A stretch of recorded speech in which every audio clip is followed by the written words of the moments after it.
यी नेप्लिज.com हेरेर बस्नुभएका सम्पूर्ण दर्शक महानुभावहरूमा म नुनचिनी पानी अमेरिकाको अभियन्ता अर्जुन दाहालको अङ्गालोभरिको माया अनि हातमा भएका सबैबाट जोडी हार्दिक नमस्कार। दर्शक महानुभावहरू, यो हप्ताको लागि हामीले विशेष अतिथिको रूपमा नेपालबाट एकजना प्रखर वक्ता र तपाईहरु सबैले रुचाउनु भएका प्रिय व्यक्ति, पब्लिक स्पिकर 2 का प्रथम विजेता, तपाईँ हामी सबैका आवाज रमेश प्रसाईलाई निमन्त्रणा गरेका थियौं, तर अस्ति शुक्रबार गर्ने भनेको कार्यक्रम प्राविधिक रूपमा हामी सफल हुन सकेनौं। तर अहिले हामी सम्पर्कमा आएका छौं र हामी रमेशजीसँग उहाँको व्यक्तिगत, सामाजिक, राष्ट्रिय र अन्य विविध विषयमा छलफल गर्ने प्रयास गरिरहेका छौं। कृपया हामीलाई साथ दिनुहोला। सर्वप्रथम म रमेशजीलाई कार्यक्रममा स्वागत गर्न चाहन्छु। रमेशजी, कार्यक्रममा स्वागत छ यहाँलाई।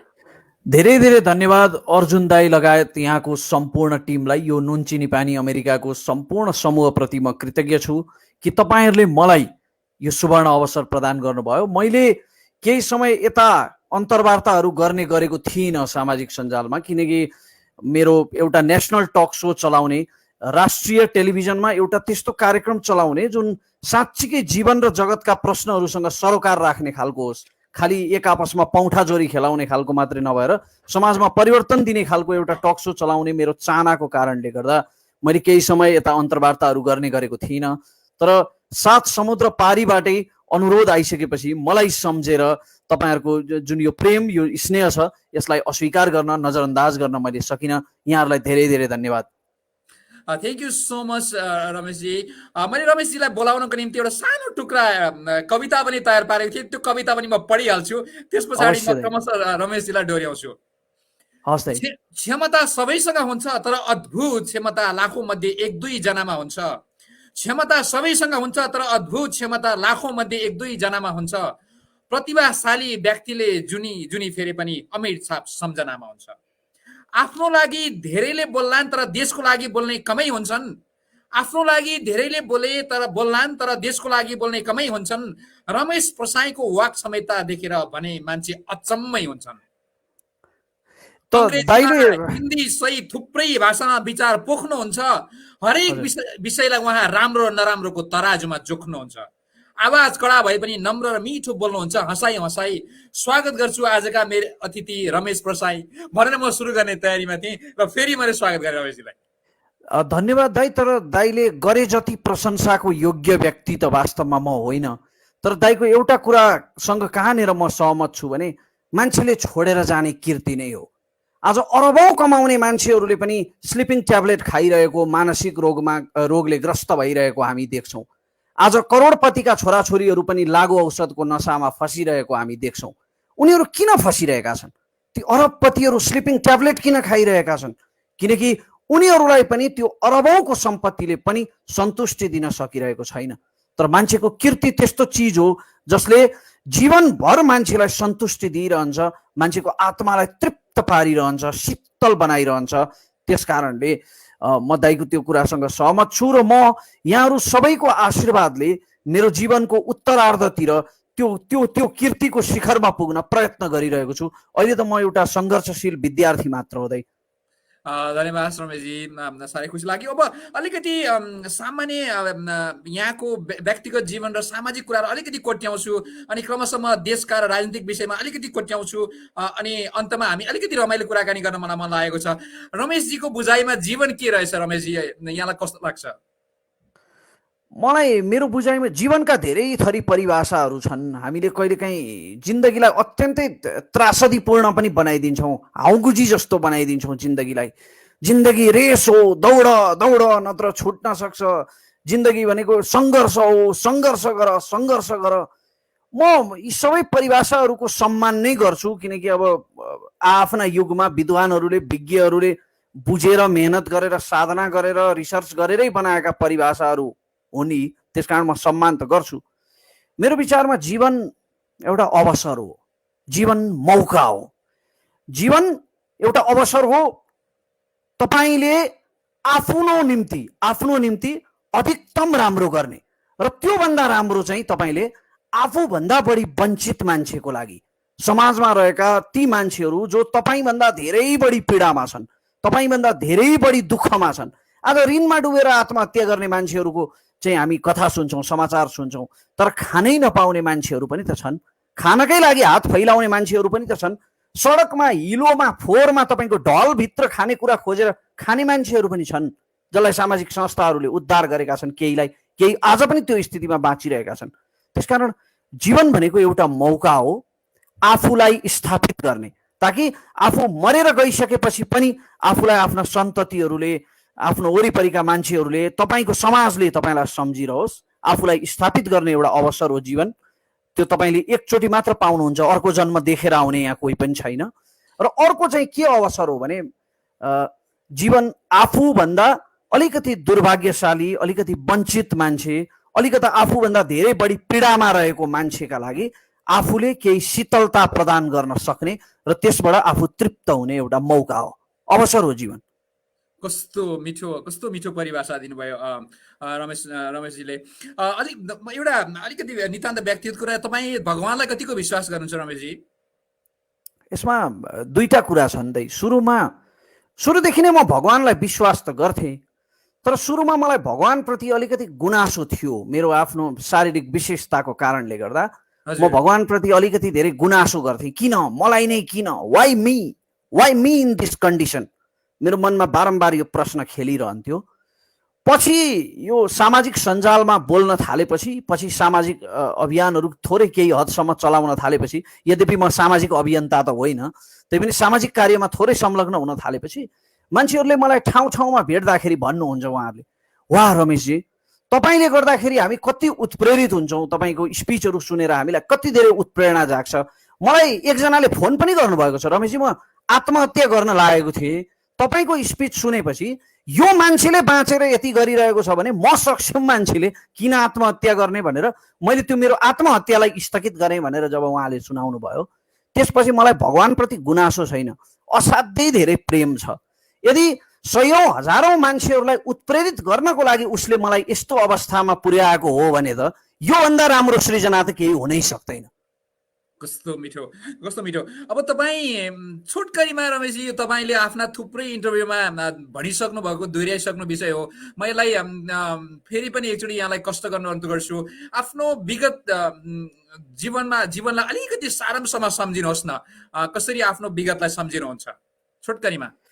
मेरो विगत तुलनात्मक रूपमा मेरो जस्तो शारीरिक विशेषता भएका धेरै साथीहरूको भन्दा सुखमय नै बितेको हो। मेरो परिवारबाट मैले कहिल्यै पनि भेदभावको सामना गर्नु परेन। मेरो घर परिवारले मलाई सधैँ प्रोटेक्ट गरिरह्यो, सधैँ मोटिभेट गरिरह्यो। अहिले म चाहिँ सधैँ तुलना गरेर हेर्ने गर्छु र तुलना गर्नुपर्छ जस्तो लाग्छ। तपाईँ जब अति धेरै दुःखको चरम सीमामा पुग्नुहुन्छ त्यति बेला तपाईँले त्यस्ता मान्छेहरूलाई हेर्नुपर्छ जो तपाईँभन्दा धेरै बढी दुखी छन्। मेरो व्यक्तिगत जीवनमा त्यस्तो साह्रो खोतल्न मिल्ने केही कुराहरू छैनन्, त्यत्रो ठुलो सङ्घर्ष मेरो केही पनि छैन वास्तवमा, मलाई चाहिँ कम्तीमा लाग्दैन। तर एउटा घटना चाहिँ म तपाईँलाई सुनाउँछु विगतको, जुन घटनाले मलाई असाध्यै धेरै रिलिफ गरेको छ। म किशोर अवस्थामा हुँदाखेरि, मैले अघि पनि भने, किशोर अवस्थामा म फ्रस्ट्रेट भइरहन्थेँ। अनि एक दिन म एउटा अपाङ्ग पुनर्स्थापन गृहमा पुग्दा त्यहाँ दुईजना दाजुहरूलाई मैले देखेँ। उहाँहरू अहिले पनि धरानमा सायद हुनुहुन्छ त्यहीँ। उहाँहरू व्हिल चेयरमा बस्नुहुन्छ। उहाँहरूको कम्मरदेखि तलको भाग दुवैजनाको चल्दैन। एउटै घरको दाजुभाइ दुईजना व्हिल चेयरमा बस्नुहुन्छ। उहाँहरूको नङ काट्नको लागि उहाँहरूले अरूको मुड पर्खिनुपर्छ, दारी काट्नको लागि उहाँहरूले अरूको मुड पर्खिनुपर्छ।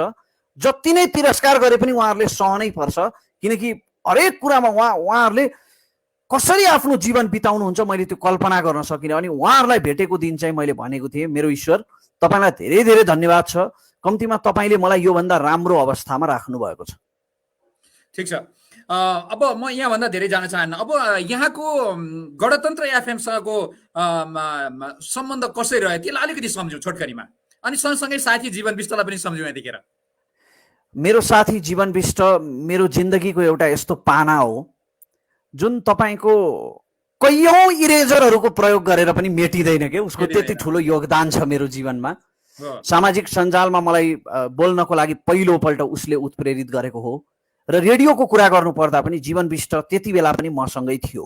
सुरुवात हामीले गणतन्त्र एफएमबाट गरेनौँ, धरानको रेडियो दन्तकालीबाट सुरुवात गरेका थियौँ हजुर र कैयौँ रेडियोहरूमा हामीले हाम्रो कार्यक्रमको प्रपोजल बनाएर प्रस्तुत गरेका थियौँ। त्यो प्रपोजल अहिले यहाँ सुनाउँदा अलि लामो हुन्छ, तर त्यो कार्यक्रम रेडियोमा भएका कार्यक्रमहरूभन्दा साबिकका कार्यक्रमहरूभन्दा फरक थियो। हामीले कैयौँ रेडियो स्टेसनहरूमा हामीले त्यो प्रपोजल लिएर गयौँ, जीवन विष्ट र म। त्यति बेला हाम्रो अवस्था अहिलेको जस्तो थिएन, त्यति बेला हामीलाई कसैले पनि चिन्दैन थिए र त्यति बेला हामीलाई अधिकांशले के भन्थे भने ओहो अल्लारे हुनुहुन्छ, भाइहरू त भर्खरको हुनुहुन्छ, मनोरञ्जनको कार्यक्रम चलाउनुहोस्, साङ्गीतिक कार्यक्रम चलाउनुहोस् भनेर भन्नुभयो। हामीले त्यो अस्वीकार गऱ्यौँ। हामी साङ्गीतिक कार्यक्रम चलाउँदैनौँ, अर्थपूर्ण कार्यक्रम चलाउँछौँ, रेडियो बहस चलाउँछौँ, बहस पनि अरू रेडियोहरूमा भएको भन्दा फरक चलाउँछौँ। अनि त्यतिखेर मलाई एउटा अफर पनि आएको थियो, कतिपय रेडियो स्टेसनहरूले चाहिँ मलाई अपाङ्गता सम्बन्धी कार्यक्रम चलाउनुहोस् भने। हेर्नुहोस्, यहीँनिर म समाजको एउटा प्रसङ्गलाई पनि जोड्न चाहन्छु, छोटकरीमा, अत्यन्तै छोटकरी। हामी के गर्छौँ भने जस्तो यो समाजमा तपाईँको अपाङ्गता सम्बन्धी, अथवा हुन त म त्यो अपाङ्ग भन्ने शब्दलाई मान्दिनँ, त्यसको बारेमा पछि छलफल गरौँला। यद्यपि अपाङ्गताको अधिकारको कुरा गर्यो भने हामी खालि त्यही वर्गका मान्छेहरू मात्रै एक भएर अनि अपाङ्ग एक हौँ भन्छौँ। चाहिँ तपाईँको छुवाछुतको कुरा गर्नु पर्यो भने हाम्रा चाहिँ दलित समुदायका जो सङ्घ संस्थाहरू छन्, कहिलेकाहीँ त्यहाँ पनि दलित एक हौँ भन्ने नारा लागेको सुनिन्छ। यसरी कहिले पनि समाजमा अधिकार स्थापित हुँदैन। अपाङ्गले मात्रै अपाङ्गका कुरा गर्ने, दलितले मात्रै दलितका कुरा गर्ने, एनआरएनले मात्रै एनआरएनका कुरा गर्ने। सोच्नुहोस् त, अहिले एनआरएनहरूलाई नागरिकता दिनुपर्छ भन्ने प्रश्न एनआरएनहरूले त उठाइरहेका छन्। यो देशभित्रै बसेका हामी सबैले उठाइदिएको भए त्यो बेग्लै आवाज हुन्थ्यो नि। त्यो बेग्लै किसिमले बुलन्द हुने थियो त्यो आवाज। अहिले छुवाछुतको कुरा किन अधिकांश चाहिँ केही छन्, अरू पनि छन्, तर अधिकांश किन दलित समुदायले नै गर्नु परेको छुवाछुतको कुरा? हामी गैर दलितहरूले पनि हामी तपाईँहरूसँग छौँ भनेर त्यो विषयमा बुलन्द आवाज उठाइदिएको भए त्यो कति बुलन्द हुन्थ्यो होला।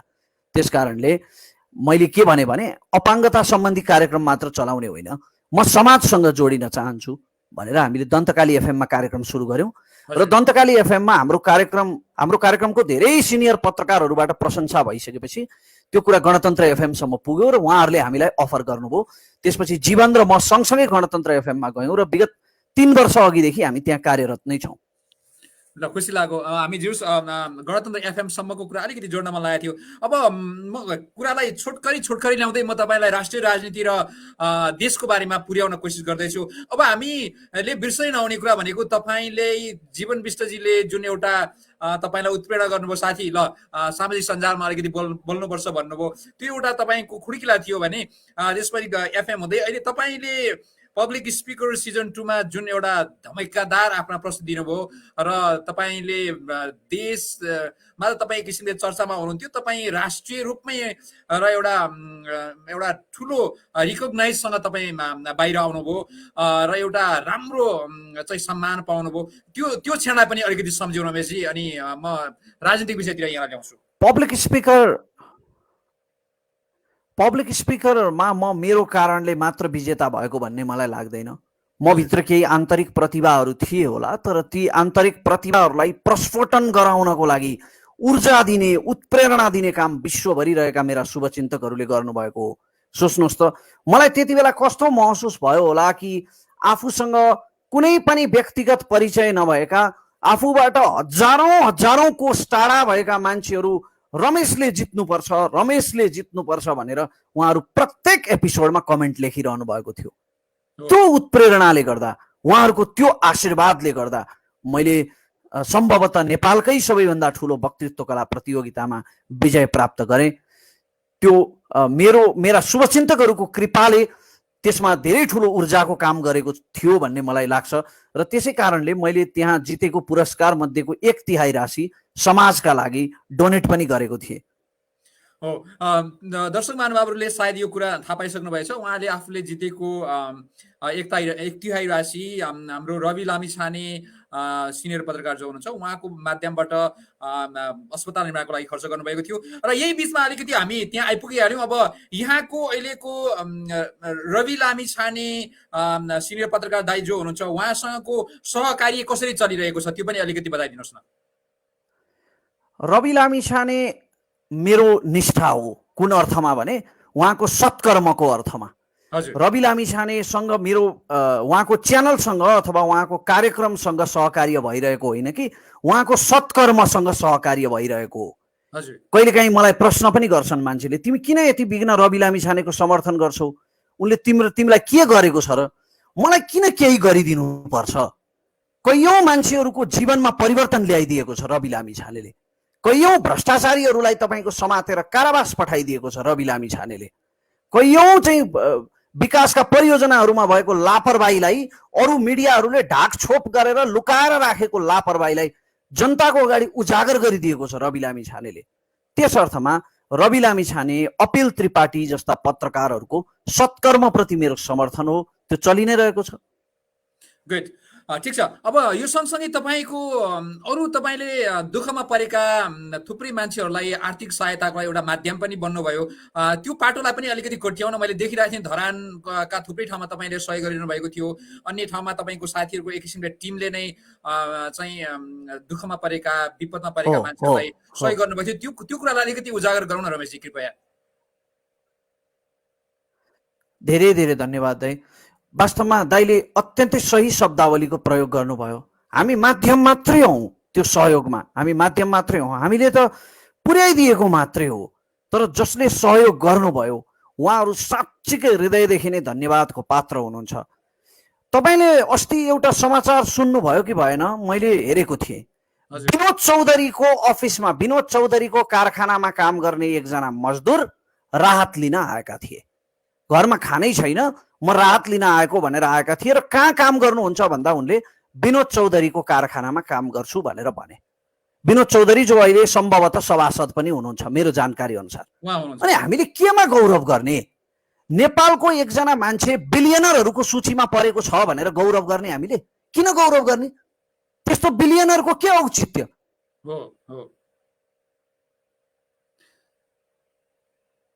समाजको लागि समर्पित गर्न सक्दैन, त्यस्तो बिलियनर किन चाहियो हामीलाई? यो देशमा कैयौँ अरबपतिहरू छन्, तर उनीहरूको मुट्ठी यति बेला खुल्दैन जब मानिसहरू भोकले चाहिँ हात फैलाइरहेका छन्। श्रम गर्नुपर्ने श्रमिकहरू राहतको लागि हात फैलाइरहेका छन्। करोडपति अरबपतिहरूको मुट्ठी खुल्दैन।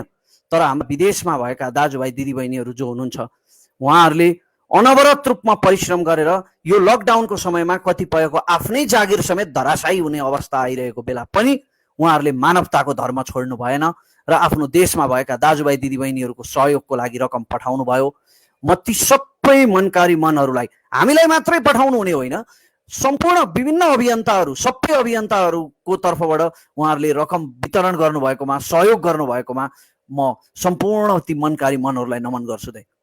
धन्यवाद रमेशजी। अर्को एउटा कुरा मलाई यहाँ जोड्न मन लागेको, कहिलेकाहीँ इभन धुर्मुर सुन्तलीलाई पनि कुनै विषयमा प्रश्नहरू गर्ने, खास गरी सहयोग गरेका कुराहरू चाहिँ पारदर्शीका विषयमा कहिलेकाहीँ प्रश्न राख्ने, अन्य थुप्रै समाजसेवा गर्ने मान्छेलाई काहीँ न काहीँ राख्ने गर्छन्। उहाँहरूको सत्कर्मलाई प्रशंसा गर्नुभन्दा अलिकति खुट्टा ताने प्रविधिका केही मान्छेहरूले नकारात्मक कुराहरू पनि गर्छन् र केहीले त दुरुपयोग गरेका कुराहरू पनि आएका छन्। यो विषयलाई चाहिँ रमेशजीको टिमले कसरी स्पष्ट पारेको छ, त्यो पनि क्लियर पारिदिनु। अति सान्दर्भिक प्रश्न गर्नुभयो दाइ।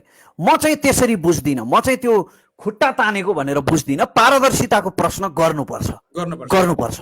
किनभने यो समाजमा यस्ता केही तपाईँको अलक्षिणाहरू छन्, क्षमा गर्नु होला दाइ, यस्ता केही चाहिँ अपराधीहरू छन्। मैले एकपल्ट मेरो कोठामा एकजना बहिनी आइपुगिन्, 12 वर्षकी थिइन् उनी, उनको नाम बिबिना राई हो। र उनले मलाई के भनिन् भने, मतलब उनीसँग आएका मान्छेहरूले मलाई के भने यी बहिनीको मुटु खराब भएको छ, मुटुमा पुवाल परेको छ, भल्भमा पुवाल परेको छ, रमेशजी सहयोग कार्यक्रम गर्नु पर्यो भनेर भन्नुभयो मलाई। त्यतिखेर म भाइरल ज्वरोले थलिएको थिएँ, त्यति बेला म सहयोग कार्यक्रममा उहाँहरूको अभियानमा सहभागी हुन सकिनँ। त्यसकारण मैले आफूसँग भएको, मैले परीक्षाका लागि छुट्याएर राखेको खर्च 9,000 रुपियाँ ती बहिनीलाई हस्तान्तरण गरेँ। र मैले के भने यसको भिडियो गर्नु पर्दैन, यो मैले स्वइच्छाले गरेको सहयोग हो मेरो तर्फबाट। किनभने मैले के सोचेँ भने मेरो परीक्षा भन्दा त उनको मुटु ठुलो हो। अब तपाईँ सोच्न सक्नुहुन्न दाइ, तपाईँ सोच्न सक्नुहुन्न, त्यसको केही समयपछि तिनै बहिनीको उपचार कोषबाट लाखौं रुपियाँ ठगी गरिएको समाचार आयो। जो मान्छे अभियन्ता बनेर मेरो अगाडि आएको थियो नि, उसैले ठगेर खायो, लाखौं रुपियाँ खायो।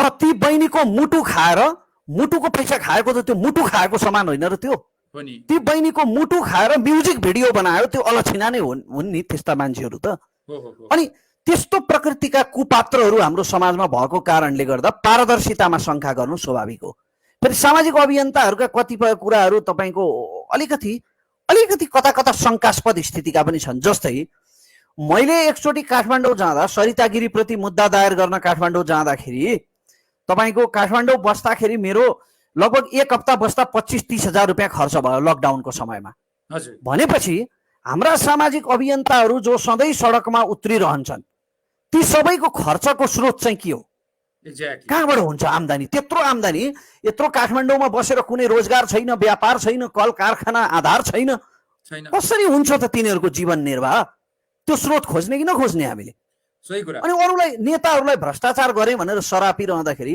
नागरिक अभियन्ताले त आफू सदाचारी भएको विश्वास दिलाउन सक्नु पर्यो नि हो त्यस कारणले पारदर्शिता खोज्नु स्वाभाविक हो मेरो टिमले गरेका सहयोगहरू 100% पूर्ण पारदर्शी छन् कसले कहाँबाट कति पठायो र कसलाई कति पठायो हामीले कति पुर्यायौं ती सबै हस्तान्तरण भएका ती भिडियोमा छन् र हामीले खाद्य सामग्री वितरण गरेको केसमा ह्यान्ड वितरण गरेको केसमा त पूर्ण पारदर्शी भइहाल्यो भिडियोमा छँदैछ कसले कति पठायो भनेर हामीले खुलाएका छौं त्योभन्दा ठुलो पारदर्शिता के हुन सक्छ र जहाँसम्म खाद्य सामग्री वितरणको प्रश्न छ खाद्य सामग्री चाहिँ वितरण गर्दाखेरि हामीले तपाईको त्यो दाता जसले हामीलाई सहयोग पठाउनुहुन्छ उहाँ दातालाई पेन बिल र भ्याट बिल हामीले पठाउने गरेका छौं जस्तो किसिमको बिल उपलब्ध हुन्छ एक रकमको अक्षरश बिल हामीले पठाएका छौं खुसी लाग्यो रमेशजी कहिलेकाहीँ तपाईँलाई अलिकति अप्ठ्यारो परेको म के देख्छु भने म तपाईँलाई फलो गरिरहेको छु केही दाताहरूले चाहिँ आफ्नो नाम उल्लेख नगरिदिनु भनेको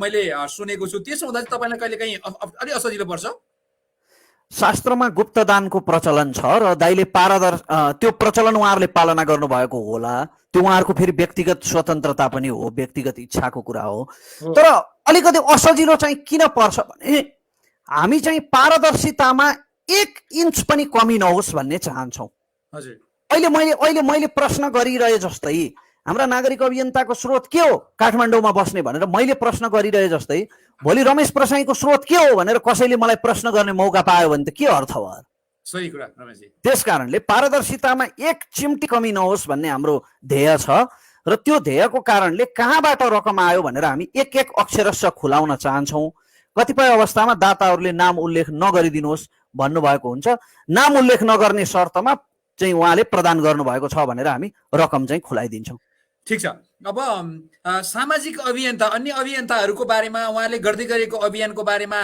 केही अलिकति थप टिप्पणी गर्न तपाईलाई मन लाग्छ हैन म सबैप्रति उच्च सम्मान गर्छु तर अघि मैले भनेको कुरा चाहिँ विचारणीय कुरा हो काठमाडौँमा बसेर कुनै व्यापार कल कारखाना बाँच्ने आधार बिना कुनै जागिर बिना कसरी काठमाडौँमा बसिरहेका छन् सबैजना मैले एकजनाको मात्रै कुरा गरिरहेको छैन काठमाडौँमा कसरी बसिरहेका छन् र कसरी दैनिक तपाईको धरना प्रदर्शन र बहस बाहेक अर्को काम नभएका साथीहरू पनि हुनुहुन्छ उहाँहरू काठमाडौँमा कसरी जीवन निर्वाह गरिरहनु भएको छ भन्ने एउटा प्रश्न हो र अर्को प्रश्न चाहिँ के हो भने हामी जहिले पनि तपाईको नकारात्मक कोणबाट मात्रै हरेक कुरालाई हेरिरहेका छौं कि जस्तो कहिलेकाहीँ मलाई लाग्छ जस्तो यो कोरोनाको प्रसङ्गमा भनौं कोरोनाको प्रसङ्गमा तपाईको यतिजना कोरोना पीडित भइरहेका छन् यतिको मृत्यु भइरहेको छ यस्तो भयावह अवस्था छ समाजमा लथालिङ्गै भएको छ भत्किएको छ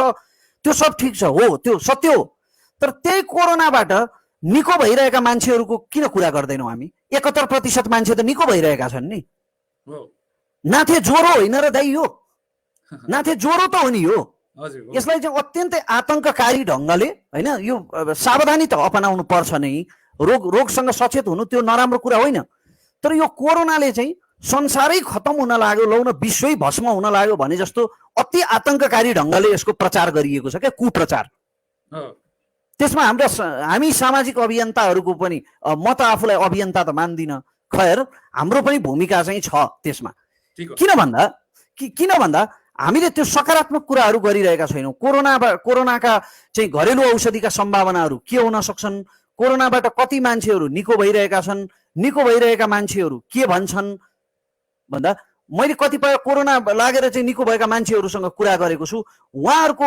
एक्सपिरियन्स, उहाँहरूको अनुभव चाहिँ हामीले सोचे जति भयावह छैन क्या वास्तवमा। ठिक छ, यो कोरोनाको विषयमा फेरि अलिकति थप पछि कुरा गरौँला। मलाई अलिकति अहिले यहाँ मलाई ठ्याक्कै जोड्न मन लागेको चाहिँ तपाईँ एउटा इस्युमा डाक्टर सुरेन्द्र भण्डारीसँग जोडिनु भयो। अरू विभिन्न अघि सामाजिक अभियन्ताहरू हुनुहुन्छ, उहाँहरूले तपाईँको यो कडा कडा खरो र स्पष्ट वक्तित्व कलालाई प्रभाव पार्ने खालको यहाँको यो तपाईँको प्रतिभालाई समेट्नका लागि हाम्रो अभियानमा जोडिनुपर्छ, हामीसँग आउनुहोस्, हामी एउटा टिम बनाऊ भन्ने खालको यो खालको कुराकानी आएको छ छैन रमेशजी?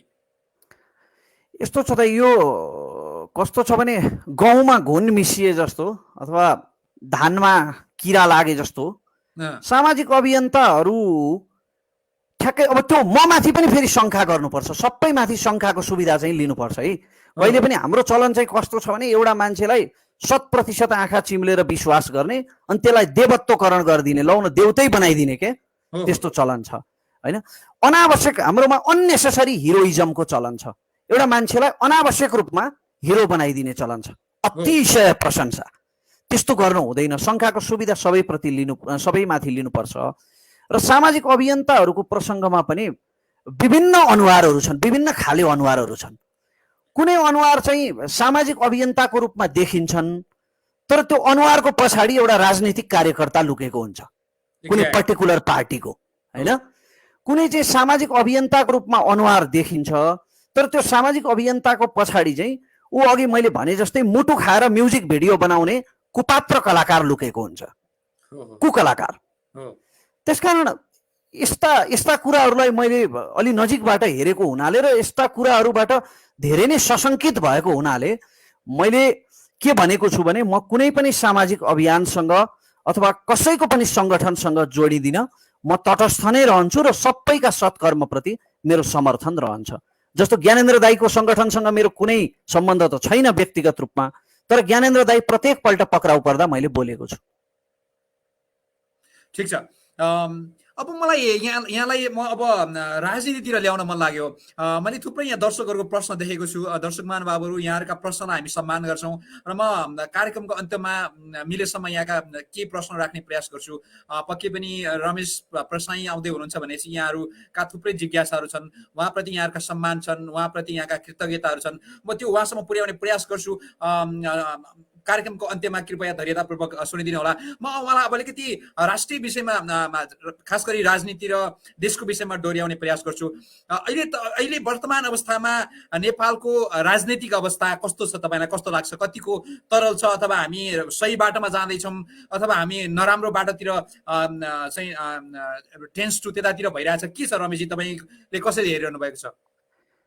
जबसम्म विधिको शासन हुँदैन नि तबसम्म केही पनि सही बाटोमा जाँदैन भन्ने मेरो ठम्याइ हो। यसलाई म अलिकति एक्सप्लेन गरौँ है दाइ, कृपया। जस्तो तपाईँको गाउँ छेउमा सडक बन्छ, तपाईँको गाउँमा सडक बन्छ, तपाईँको आँगनमै गाडी पुग्छ, तर त्यो गाडीमा चढ्ने तपाईँको सामर्थ्य छैन भने आँगनमा गाडी पुगेर के गर्नुहुन्छ? नेपालमा तपाईँको यतिका धेरै चाहिँ अस्पतालहरू बनेका छन्। अहिले तपाईँको किडनी ट्रान्सप्लान्ट हुन थाल्यो भन्ने सुनिन्छ। हो, किडनी ट्रान्सप्लान्ट हुन थाल्यो, त्यसमा गौरव गर्नुपर्छ। तर नेपालका कति मान्छेहरू, तपाईँको सयौंको संख्यामा मान्छेहरू मृगौला बिग्रेर उपचारका लागि चन्दा उठाइरहेका छन्। ती मान्छेहरूको लागि त्यो किडनी ट्रान्सप्लान्ट हुने अस्पतालको के काम? त्यसकारण जबसम्म विकासमा सबैको पहुँच पुग्दैन त्यस्तो विकासको कुनै अर्थ छैन। बाटोघाटो पुल बनि नै रहन्छन्, महँगा महँगा स्कुल बनि नै रहन्छन्। समस्या के हो भने ती बनेका स्कुलहरूमा न्यून वर्गीय मान्छेहरूको पहुँच पुग्यो कि पुगेन? एउटा कुरासँग म सहमत छु एकजना नागरिक अभियन्ताको। उहाँले के भन्नुभयो भने एउटा कार्यक्रममा, यहाँ नेपालमा पैसा छ भने तपाईँको जीवन छ, पैसा छैन भने तपाईँको जीवन छैन। सायद त्यो व्यथा तपाईँ अमेरिका जाने अथवा अरू देश जानेहरूलाई भन्दा बढी त कसलाई थाहा होला र? त्यही व्यथाले गर्दा त तपाईँहरू परदेशिनु भएको हो नि। त्यसकारण यो अवस्था रहउन्जेलसम्म हामीले राजनीति सही बाटोमा जाँदैछ भनेर मान्नु चाहिँ मूर्खता हुन्छ भन्ने मलाई लाग्छ। राजनीति सही बाटोमा गइरहेको छैन। अब त्यसका आफ्नै कारणहरू छन्। हेर्नुहोस् है, म एउटा सानो उदाहरण दिन्छु। जस्तो यहाँ हाम्रा प्रधानमन्त्री समृद्धिको सपना देखिरहेका छन् हामीले बुझेसम्म, किन देखिरहेका छन् भने प्रधानमन्त्रीले आफूले कमाएर भण्डारण गर्नुपर्ने छैन, उहाँको उधारोमा आएको जिन्दगी हो, शाखा सन्तान पाल्नुपर्ने छैन, उहाँका सन्तान पनि छैनन्, उहाँले कसका लागि किन जम्मा गर्ने र किन भ्रष्टाचार गर्ने।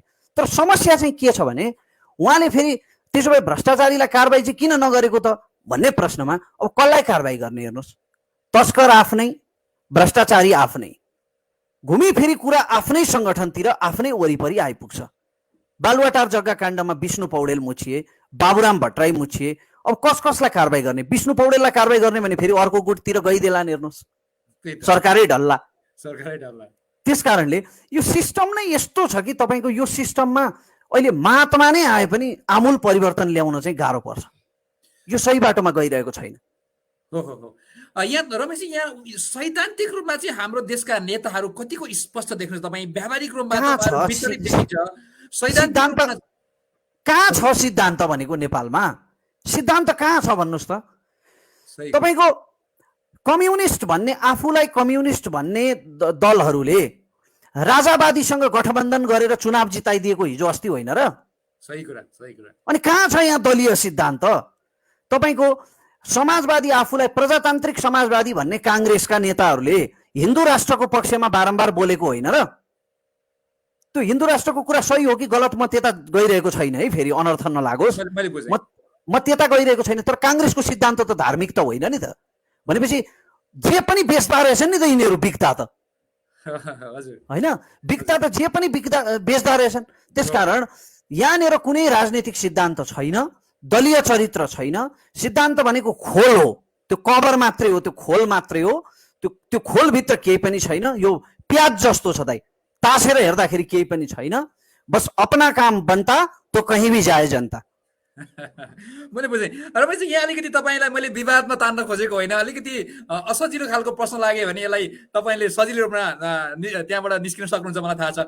तपाईँ म स्किप गर्दिनँ दाइ। यदि मैले प्रश्नबाट स्किप गरेँ भने दाइले अघि मलाई दिएको प्रखर वक्ताको उपाधि शून्य हुन्छ।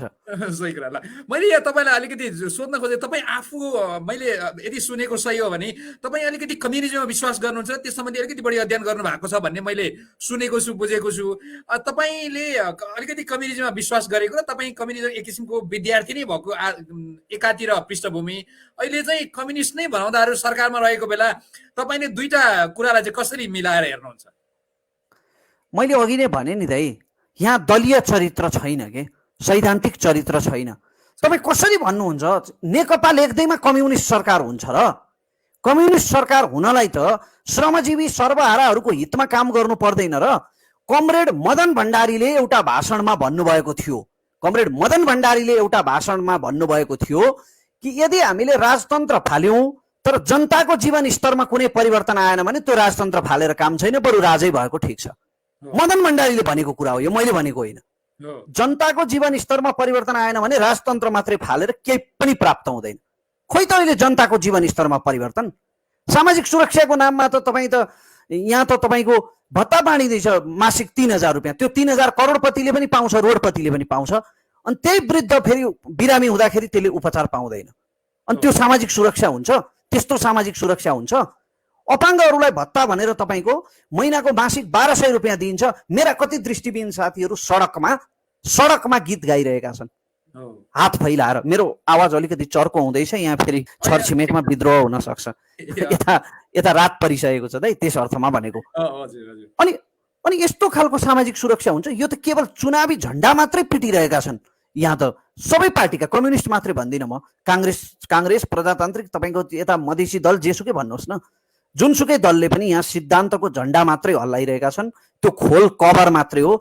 त्यसकारण कसले के सिद्धान्तमा विश्वास गर्थ्यो भन्ने त्यो गौण कुरा हो दाइ, त्यसले केही पनि अर्थ राख्दैन। मैले तपाईँको कुनै देउतामा विश्वास गरेँ अथवा मैले कुनै प्रयोगमा विश्वास गरेँ, विज्ञानको कुनै प्रयोगमा विश्वास गरेँ, तर त्यो प्रयोग चाहिँ सफलै भएन, त्यो रिजल्टै आएन भने मैले विश्वास गरेको के अर्थ लाग्छ र? मैले त मदन भण्डारीको उपन्यास पढेर पो कम्युनिस्ट सिद्धान्तमा विश्वास गरेको हो त। बिपी कोइरालाको जीवनी पढ्दा त फेरि मलाई काङ्ग्रेसप्रति पनि विश्वास लाग्छ नि, तर मदन भण्डारी र बिपी कोइराला छैनन् नि त आज। कुरो सही हो। रमेशजी कस्तो तर्क विशेष तर्क ल्याउनु भयो। म यहाँ अर्को जोड्न खोजेको रमेशजी, तपाईँले सुरुमा अन्तर्वार्ताहरू पनि अलिक बढी दिनुभयो। भर्खरै यहाँले सुरुमा भने जस्तै आजकल अन्तर्वार्तालाई अलिकति कम गरिदिनु भएको छ, हामीलाई विशेष माया गरेर चाहिँ समय दिनुभयो, खुसी लाग्छ। त्यो बिचमा यहाँले आफ्ना थुप्रै भिडियोहरू पनि इस्यु अनुसार आफ्ना भिडियोहरू बाहिर निकाल्नुभयो र त्यो एकदमै चर्चाको शिखरमा रहे, थुप्रै मान्छेले मन पराइदिए।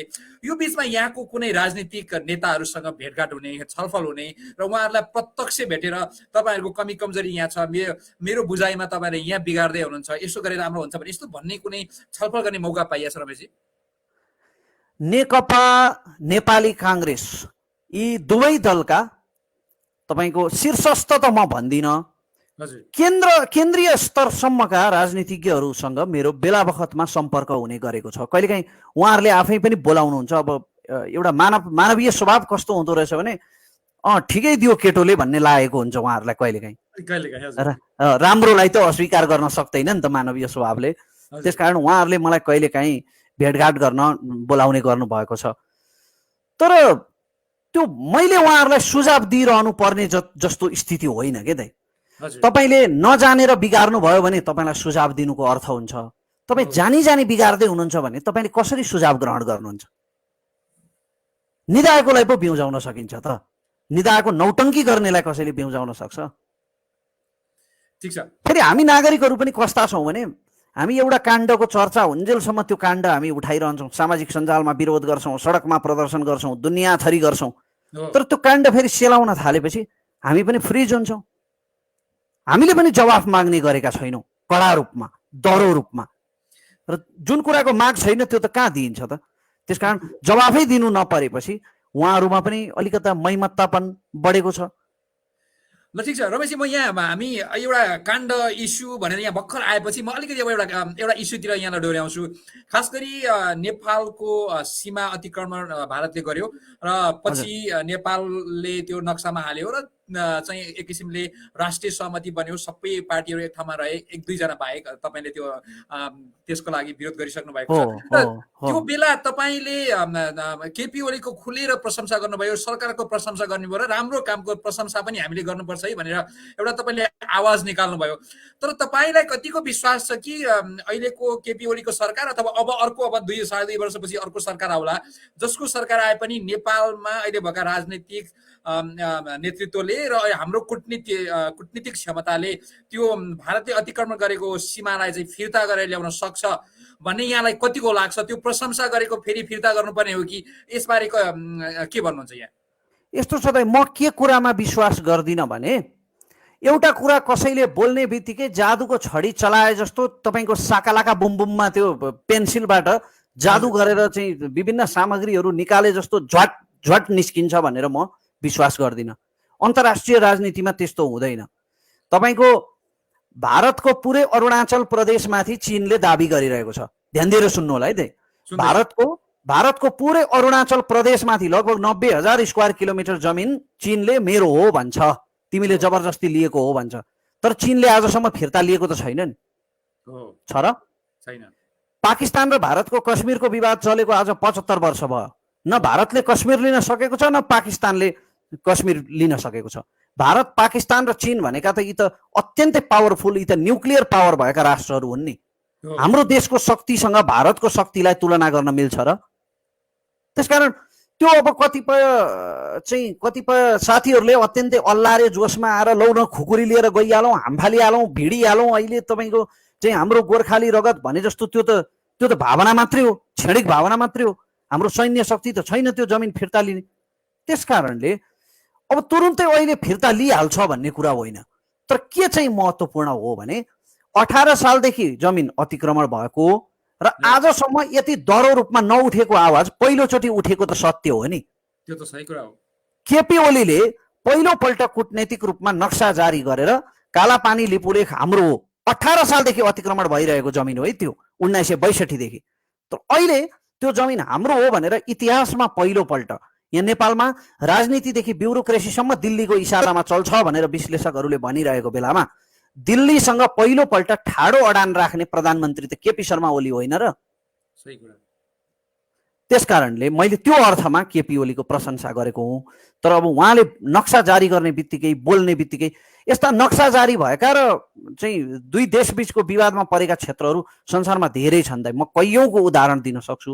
त्यसकारण तुरुन्तै फिर्ता भइहाल्छ भन्ने होइन, तर फिर्ता हुँदैन भन्ने पनि छैन। फेरि तपाईँको ब्रिटिसले क्याप्चर गरेको 79 वर्षपछि हङकङ चीनलाई फिर्ता भएको होइन र? तपाईँको सर्बियनहरूले लुटेर राखेको स्राबिनिचा तपाईँको 10औं वर्षपछि फेरि बोस्नियनहरूलाई फिर्ता भएको होइन र? त्यसकारण जमिन फिर्ता भएका उदाहरणहरू पनि छन्।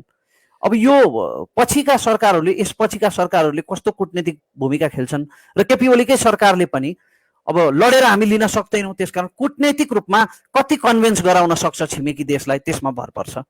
तर फिर्ता हुन्छ भन्ने मलाई विश्वास। मैले यहाँ हामी अलिकति शङ्कालु पनि भयौँ। हामीलाई विभिन्न राजनीतिक नेताहरूले समय समयमा दिएका धोका र उनीहरूका गतिविधिले गर्दा पनि अलिकति हामी नेगेटिभ भयौँ अथवा शङ्का गर्ने ठाउँ धेरै उहाँले हामीलाई दिनुभयो। त्यस्तै यो केसमा पनि आफ्नो सत्ता बचाउनको निम्ति एउटा केपी ओलीले पासा फाले अथवा आफ्नो एउटा माहौल बनाउनका लागि मात्रै यो एउटा सस्तो लोकप्रियताका लागि गरे भनेर आरोप लगाउनेहरूप्रति यहाँ के त्यस्तो अवस्थामा चाहिँ तपाईँ केपी ओली सरकारलाई र स्वयं सम्माननीय प्रधानमन्त्री केपी ओलीलाई पनि केही शङ्का गर्न चाहनुहुन्छ यसरी? त्यो हुन सक्छ। राजनीतिमा हामीले सोचेको भन्दा धेरै फरक कुराहरू हुने गर्छन्। त्यो सत्ता बचाउनकै लागि पासो फालेको पनि हुन सक्छ। तर तर तर तर तर त्यहाँ फेरि अर्को प्रश्न छ। नेपालमा आजसम्म कुनै पनि प्रधानमन्त्री भारतको आशीर्वाद बिना लामो समयसम्म नरहेको, समय समयमा भारतले सरकार ढाल्ने गरेको, बनाउने गरेको त हो नि त फेरि यो देशमा। अनि यस्तो परिस्थितिमा सत्ता जोगाउनको लागि त केपी ओलीले त झन् भारतको शरणमा पर्नुपर्ने होइन र? पार्टीभित्र गुटबन्दी भइरहेको बेला भारतको यत्रो प्रभाव छ यहाँ। भारतले त समय समयमा सरकार ढाल्ने गरेको छ, बनाउने गरेको छ नयाँ सरकार। यो अर्थमा त केपी ओलीले त आफ्नो सत्ता जोगाइदेऊ भनेर भारतको पाउमा पो पर्नुपर्ने हो त। त्यसरी पो बरु उनको सत्ता अलि बढी सुरक्षित हुन्थ्यो त, होइन र? भारतको कृपा दृष्टिले गर्दा। तर उनले त यहाँ जोखिम लिएको देखिन्छ, आफ्नो सरकार ढल्ने जोखिम लिएको देखिन्छ। त्यसकारणले मलाई पूर्णतया दाइले भनेको कुरामा, यो शङ्कामा विश्वास चाहिँ राख्दैन। तर यसको अर्थ फेरि म केपी ओलीलाई पूर्णतया सफल, पूर्णतया असल पनि भनिरहेको छैन। खालि राष्ट्रियताको मुद्दामा मैले प्रधानमन्त्री केपी ओलीको समर्थन गरेको हो। प्रधानमन्त्रीको आलोचना गर्नुपर्ने धेरै कुराहरू छन्, धेरै पक्षहरू छन् प्रधानमन्त्रीका आलोचना गर्नुपर्ने। तपाईँको घरमा, तपाईँले घरमा आफूसँगै राखेको, तपाईँले प्रशंसा गरेको एउटा व्यक्तिको 70 करोड लिने सल्लाह गरिरहेको अडियो नै सार्वजनिक भयो। प्रधानमन्त्रीले के गर्नुभयो? के एक्सन लिनुभयो? उहाँलाई बचाइरहनु भएको छ। जबकि आवाज 100% उहाँकै हो। कम्तीमा अब अरूले धोका खाए पनि आवाजको केसमा मैले धोका नखानु पर्ने जस्तो लाग्छ। आवाज 100% उहाँकै हो। अनि 70 करोडको त्यो काण्ड चलेको छ। उता चाहिँ तपाईँको कोरोनाको किटमा भ्रष्टाचार भएको काण्ड चल्दाखेरि प्रधानमन्त्रीले छानबिन हुनेछ भन्नुभयो। त कहिले हुँदैछ छानबिन? कुन प्रकृतिको छानबिन हुँदैछ? कसले गर्दैछ? यी सबै कुरा त अस्पष्ट छन्। यति काण्ड, ओमिनी काण्ड, तपाईँको प्रिन्टिङ प्रेस काण्ड, यस्ता भ्रष्टाचारका काण्डहरू अनेकौं छन् जहाँ प्रधानमन्त्रीले एक पाइला पनि सार्नु भएन। त्यसकारण मलाई कहाँनिर चाहिँ अलिकति अप्ठ्यारो, अलिकति असजिलो मलाई कहाँनिर लाग्छ भने यस्तो दिल्लीसँग ठाडो अडान लिन सक्ने निर्भीक प्रधानमन्त्रीलाई यहीँका भ्रष्टाचारीहरूको उछितो काट्न चाहिँ केले रोकेको होला? यो प्रश्न चाहिँ म यदि मेरो भाग्यले साथ दिएछ भने एक दिन प्रधानमन्त्रीसँग सोध्न चाहन्छु, प्रत्यक्ष, फेस टु फेस। हामी त्यो सुन्न आतुर छौँ रमेशजी। तपाईँलाई अर्को एउटा मलाई सोध्न मन लागेको चाहिँ रमेशजी, तपाईँ आफै एउटा चाहिँ अहिलेको एउटा सरकारी परिपाटीलाई, संसदीय परिपाटीलाई हेर्नु पर्दाखेरि अहिले विपक्षी दल भन्ने, अरू अब विपक्षी दलमा पनि ठुला दल, साना दलहरू पनि होलान्। तपाईँले एउटा झकझकाउनका लागि एउटा खरो आवाज दिइरहनु भएको छ। तर प्रतिपक्षीय, खास गरी प्रमुख प्रतिपक्ष चाहिँ 1-2 जना नेता बाहेक त प्राय आवाज सुन्ने जस्तो देखिन्छ। यस्ता विषयहरूमा उनले कडा आवाज दिन नसक्नुको कारण चाहिँ ऊ आफू पनि काहीँ मुसिएको जस्तो यहाँ लाग्छ। अनि व्हाइट बडी काण्ड प्रत्यक्ष उदाहरण छँदैछ त। व्हाइट बडी काण्डमा तपाईँको सुरुमा काङ्ग्रेसले असाध्यै चर्को चिच्याइरहेको थियो। शेरबहादुर देउवाको नाम आएपछि काङ्ग्रेस सर्लक्कै सेलायो। सर्नकै सेवा बालुवाटार जग्गा काण्डमा पनि काङ्ग्रेसले निकै चर्को चर्को चिच्याइरहेको थियो। हो। पछि काङ्ग्रेसकै सरकारको पालामा पनि चाहिँ जग्गामा केही भएको अथवा चाहिँ किनबेच भएको अथवा सट्टापट्टा भएको भन्ने कुरा आयो। त्यो श्वेतपत्र जारी भएको थियो नि बालुवाटारको सम्बन्धमा। विजय कुमार गच्छदारको नाम आयो। विजय कुमार गच्छदारको नाम आएपछि फेरि काङ्ग्रेस सर्लक्कै सेलायो। त्यस कारणले नेपालमा अरू सबै कुरामा जति विमति भए पनि देशको ढुकुटी लुटेर बाँडेर खाने कुरामा सबैको सहमति छ। यो विषयमा तपाईँ पनि सहमत रहनुभयो। अब ठिक छ, अब त्यो नजाउँ। अब एउटा अर्को एउटा इस्युमा आउँ। यहाँले जुन मुद्दा दायर गर्नुभएको थियो, खास गरी पूर्व सांसद सरिता गिरीको विषयमा, उहाँले आफ्नो पार्टीले कारवाही गरेर उहाँ अहिले संसदबाट खारेज भइसक्नु, फिर्ता आइसक्नु भएको छ। यो बेला तपाईँको मुद्दा जारी छ कि सकियो? यो कुरा चाहिँ म एउटा अर्कै प्लेटफर्ममा डिस्क्लोज गर्नेवाला थिएँ। दाइले होइन म जवाफ दिइहालौँ। अब त्यो प्रश्न स्किप गर्न मिल्दैन होइन, हजुर। किनभने म आफै भविष्यमा प्रश्न सोध्ने काम गर्दैछु। कसैले मेरो प्रश्न स्किप गर्यो भने पनि मलाई राम्रो नलाग्ला त्यतिखेर। धन्यवाद। त्यस कारणले त्यो मुद्दा मैले सांसद सरिता गिरीलाई दायर गरेको थिएँ। एउटा राज्यको सांसद जस्तो जिम्मेवार पदमा बसेर यस्तो अराष्ट्रिय गतिविधि, यति साह्रो विखण्डनकारी गतिविधि, नेपालको मधेसमा तुरुन्तै बङ्गलादेश दोहोरिन सक्छ चाहिँ तपाईँको नेपालको यो लिपुलेख हुँदै होइन। नेपालले तपाईँको चाहिँ भारत र नेपालको सम्बन्धको कारणले यो लिपुलेख कालापानीको नक्सा निकाल्दाखेरि भारतलाई सोध्नु पर्थ्यो। यस्ता चाहिँ यस्ता अत्यन्तै लज्जास्पद किसिमका, यस्ता अति अराष्ट्रिय किसिमका वक्तव्यहरू हाम्रो सांसद जस्तो जिम्मेवार पदमा रहेको व्यक्तिले दिएपछि नागरिकको तर्फबाट एउटा नजिर बसाल्नुपर्छ। यस्तो वक्तव्य दिनेलाई चाहिँ अब नागरिकहरूले पनि चुप लागेर बस्दैनन् है भनेर मैले कानुनी रूपमा जाहेरी दिएको थिएँ। सुरुमा मलाई प्रहरीले जाहेरी नै लिँदैन नि, कसरी लिन्छ र भनेर पनि केही साथीहरूले भने। तर म नेपाल प्रहरीप्रति गौरव गर्छु कि मेरो जाहेरी उहाँहरूले तुरुन्तै लिनुभयो, तुरुन्तै उहाँहरूले जाहेरी लिनुभयो। र त्यसपछि सरिता गिरीलाई सांसद पदबाट निष्कासन गरेपछि मैले धेरै विज्ञहरूसँग सल्लाह पनि गरेँ। मैले प्रहरी सङ्गठनका अफिसरहरूसँग पनि सल्लाह गरेँ र उहाँहरू सबैले के भन्नुभयो भने यो मुद्दा त कुनै व्यक्तिगत दुश्मनीको कारणले, व्यक्तिगत पूर्वाग्रहको कारणले त हालेको होइन नि त। मेरो कुनै खेतबारीको विवाद त थिएन नि त सरिता गिरीसँग।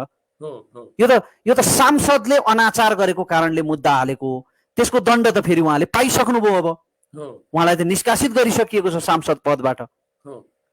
त्यस कारणले अब यो मुद्दालाई फेरि नलम्ब्याउने कि रमेशजी भनेर उहाँहरूले सुझाव दिनुभयो र म अब हेरिरहेको छु म प्रहरी सङ्गठनले यसमा कसरी काम गरिरहेको छ भनेर। त्यसकारण अहिलेको लागि यो मुद्दा स्थगित नै भएको हुँदै एक हिसाबले। तर यो भनिरहँदाखेरि मैले उहाँप्रति मुद्दा दायर गर्दा मलाई प्रशंसा गर्ने, सराहना गर्ने, मलाई उत्प्रेरणा दिने सम्पूर्ण मेरा शुभचिन्तकहरूलाई म हृदयदेखि नै धन्यवाद दिन चाहन्छु। र म अर्को एउटा कुरा पनि के भन्न चाहन्छु भने यो सरिता गिरीमा मात्रै सकिनु हुँदैन, यो एउटा नजिर हो, यसको पालना गराइरहनुपर्छ। भोलि तपाईँको जुनसुकै सांसदले अथवा मन्त्रीले अथवा प्रधानमन्त्रीले नै पनि राष्ट्रियता हित विपरीत बोल्दाखेरि नागरिकहरूले हामीले आफ्नो कानुनी अधिकारको प्रयोग गर्नुपर्छ। त्यो रमेश प्रसाईले मात्रै गर्नुपर्छ भन्ने पनि छैन, त्यो सबैले गर्नुपर्छ। र त्यो यो कुनै तपाईँको जात धर्मप्रति लक्षित पनि होइन। 2-4 जना अतिवादीले मलाई त्यस्तो आरोप पनि लगाउने प्रयास गरे, हुन त उनीहरूको त्यो आरोप रसातलमै पुग्यो। तर यो कुनै यो जात धर्मको कारणले गर्दा होइन। मलाई नेपालमा भएका सम्पूर्ण जातिका, सम्पूर्ण समुदायका साथीहरूले, राई, लिम्बू, गुरुङ, तामाङ, मगर, थारू सम्पूर्ण जात वर्णका साथीहरूले मलाई सुझाव दिनुभएको छ, उत्प्रेरणा दिनुभएको छ। यो मुद्दा राष्ट्रियताको पक्षमा थियो र यसले एउटा नजिर बस्यो। सरिता गिरीलाई बर्खास्त गर्न दबाब सृजना भयो भन्ने मेरो ठम्याइ छ। ठिक छ, ल ठिक छ। यसमा अब योभन्दा धेरै कुरा नगरौँ, यहाँले उपयुक्त समयमा यो विषयमा थप कुरा गर्नुहुनेछ। अब अर्को एउटा नितान्त एउटा इस्युमै म यहाँलाई बोल्न अनुरोध गर्छु। अब कुलमान घिसिङको चाहिँ कार्यकाल सकिँदैछ, देश विदेशबाट दबाब आइरहेको छ। यसबारे रमेश प्रसाईको भनाइ के छ र यदि उहाँ ठिक छ त पक्कै पनि तपाईँको ठिक छ भन्ने छ विवाद हेर्न यहाँको तर्फबाट कस्तो दबाब रहन्छ सरकारलाई? एक वाक्यमा कुलमान घिसिङको कार्यकाल 100% दोहोरिनुपर्छ। किनभने प्रत्येक पल्ट हामीसँग बाचा गरेर यो गर्छौँ र त्यो गर्छौँ भनेर बाचा गरेर चुनाव जितेर काम नगर्ने नेताहरू बारम्बार दोहोरिन हुने, आफ्नो काम इमान्दारीपूर्वक गर्ने एउटा राष्ट्रभक्त पदाधिकारी दोहोरिन किन नहुने? 100% उहाँको कार्यकाल दोहोरिनुपर्छ र कदाचित यदि कुलमानलाई बर्खास्त गरियो भने एउटा देशभक्तको पक्षमा चितवनमा जस्तै अर्को एउटा आन्दोलन हुनेछ र त्यो आन्दोलनमा तपाईँ रमेश प्रसाईलाई अग्रभागमा पाउनुहुनेछ।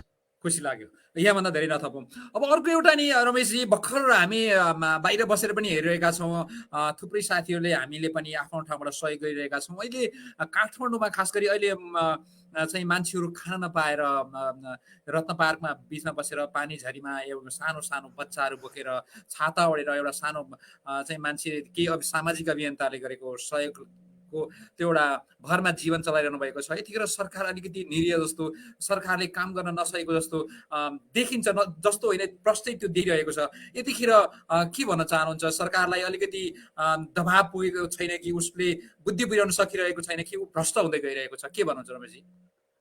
सरकारले अहिले भएको भन्दा बढी जिम्मेवार हुनुपर्छ। म सरकारले केही पनि गरिरहेको छैन भनेर चाहिँ किन भन्दिनँ भने मैले अघि भने जस्तै निको हुनेहरूको दर 71% छ। पिसिआर परीक्षणको दायरा हिजोका दिनहरूमा भन्दा आज बढेको छ। सरकारले सानो स्केलमा भए पनि राहत वितरण गर्ने प्रयास गरि नै रहेको छ। हुन त त्यो त्यति प्रभावकारी हुन सकेको छैन। सरकारले अझै सचेत हुनुपर्ने हो, यो संवेदनशील समयमा अझै बढी जिम्मेवार हुनुपर्ने हो भन्ने चाहिँ मलाई लाग्छ।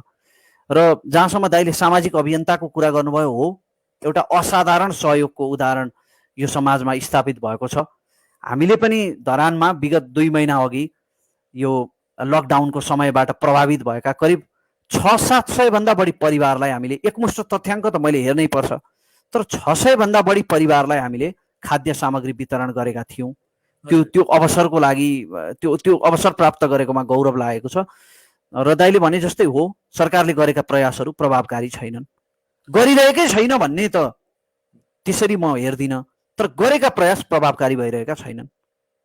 अब त्यही त एकदमै भारी बोकेर जीवन चलाउने मान्छेहरूको चाहिँ अहिले नितान्त रूपमा चाहिँ त्यो आफ्नो व्यवसाय चलाउन सकिरहेका छैनन्। व्यवसाय पनि के भन्ने, दैनिक बिहान दिउँसोभरि काम गरेर बेलुका आफ्ना बालबच्चालाई खुवाउने मान्छेहरू, त्यो आँसु देख्दाखेरि त्यो काहीँ न काहीँ कुनै कुनै संयन्त्रबाट सरकारका मान्छेहरूसम्म पुग्छ पुग्दैन, अनि उनीहरूले त्यसलाई कसरी हेर्छन् भन्ने विषय चाहिँ अत्यन्त शोचनीय रहेको छ।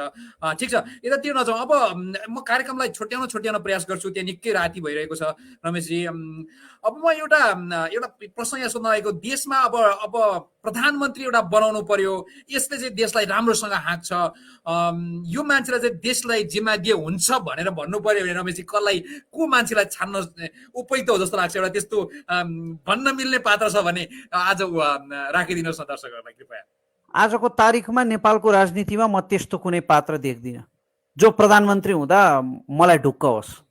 ल ठिक छ, त्यो सक्यो। अब समसामयिक विषयमा खास गरी विदेशमा बसेर तपाईँलाई प्रशंसा गर्ने, तपाईँलाई फलो गर्ने, तपाईँका स्पिच सुनेर हाम्रो आवाज बोल्नु भएको छ है रमेशजीले भन्ने साथीहरूलाई एकचोटि सम्झिनुहोस् न कृपया, खास गरी अमेरिका सहित विश्वभर विदेशमा रहेका एनआरएनका साथीहरूलाई।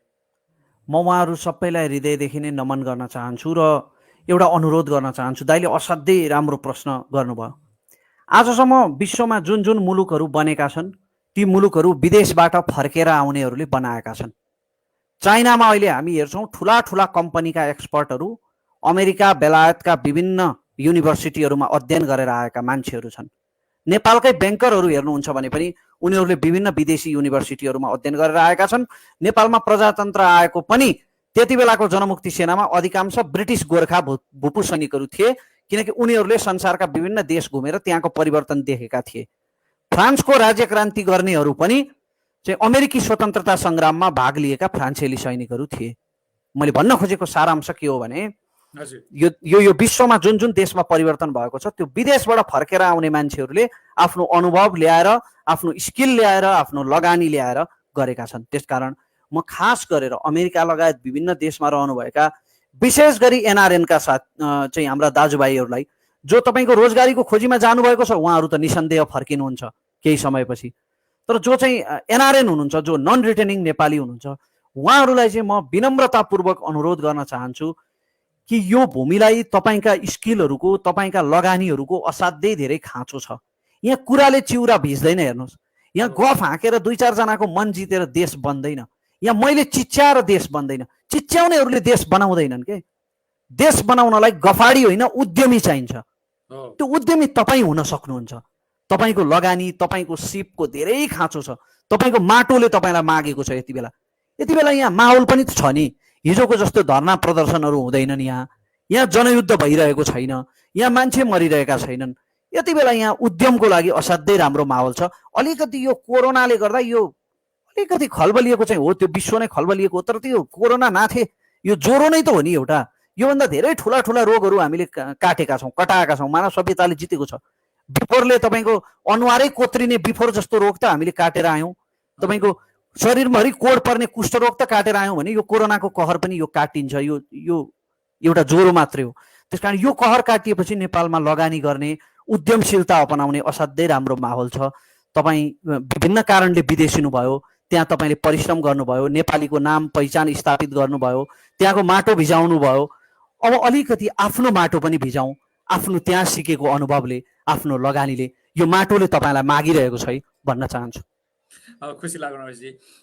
पक्कै पनि हाम्रा दर्शकहरूले उहाँको यो अनुरोधलाई, उहाँको आह्वानलाई मनन गर्नुहुनेछ। म अन्त्यमा रमेशजी, तपाईँ प्रखर वक्ता हुनुहुन्छ, विभिन्न विषयमा राख्नुहुन्छ, आफ्ना विचारहरू राख्नुहुन्छ।